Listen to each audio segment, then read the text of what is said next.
I'm comedy nerd and comedy enthusiast Dan Upton. Welcome to the Doomcast. Anyone reading comics is picking up from one place or another, wherever they actually started reading, but there's often decades of continuity before that, and that should usually matter, but with reboots lately, it doesn't seem like it does so much. But there are classic stories, there's classic runs, and the biggest events that you could think of.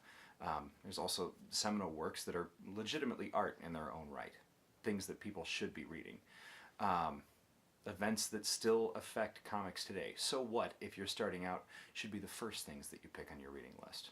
So, if you're new to comics, let's talk about that.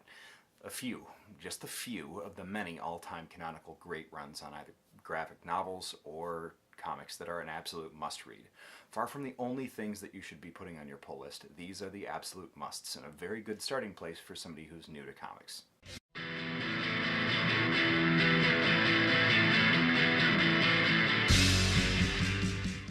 It's got a plant man who looks like he smells like dreadlocks producing psychedelic fruit to give to his girlfriend so she can eat it and feel like she's making love to him.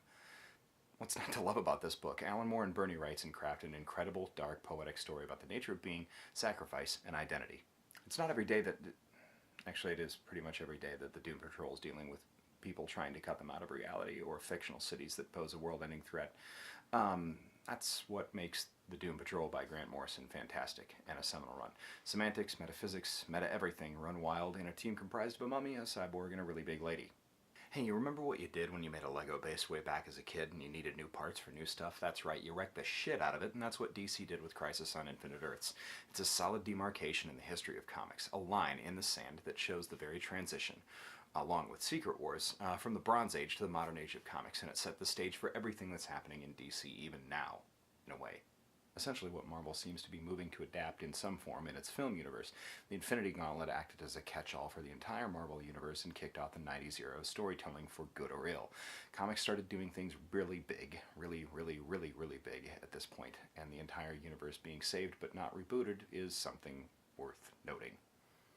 This is a very famous story about a very sad blue man who tries to make a watch on Mars, then blows up a conservative conspiracy theorist dressed like Ghost Dad because blonde Eric Trump dressed like a pharaoh tells him to, and it's the greatest comic book ever made. Somehow, one of the best things written for Batman comes from a writer that I'm truly conflicted about, but not really about this book. I love it a lot. It's one of my favorites. It does have its flaws, but it is the turning point where Batman transitioned from living in a sometimes cartoony universe to a universe of noir realism. And only occasional cartoony violence, like getting into fights with mutants, and Batman riding a horse, and Batman having a bat. Actually, you know what, just read this, it's a complete and utter nonsense. That's it for this week. Next week we're going to have some comic guests on, talking about what they like, what's good, what's bad, and what's sitting at the bottom of the pull list for the last 6 months. And those comics are here as part of Beast Village Comedy Festival. It's going on this weekend at Lefty's Live Music, Streetcar 209, and the Beechwood Lounge. It's an amazing festival. It's the third year that it's been in Des Moines, and it's got headliners, amazing headliners like Ian Carmel and Janelle James, poster art by Sean Ike. We're going to have shows where comics perform to strangers on Omegle, which is kind of like chat roulette. It's called You Had to Be There, and then there's going to be a competitive eating show where comics have to eat an entire dinner in 7 minutes before they actually go on stage, so that's going to be fun and gross and real weird.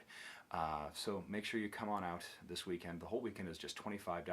You can get passes at beastvillagecomedyfest.com.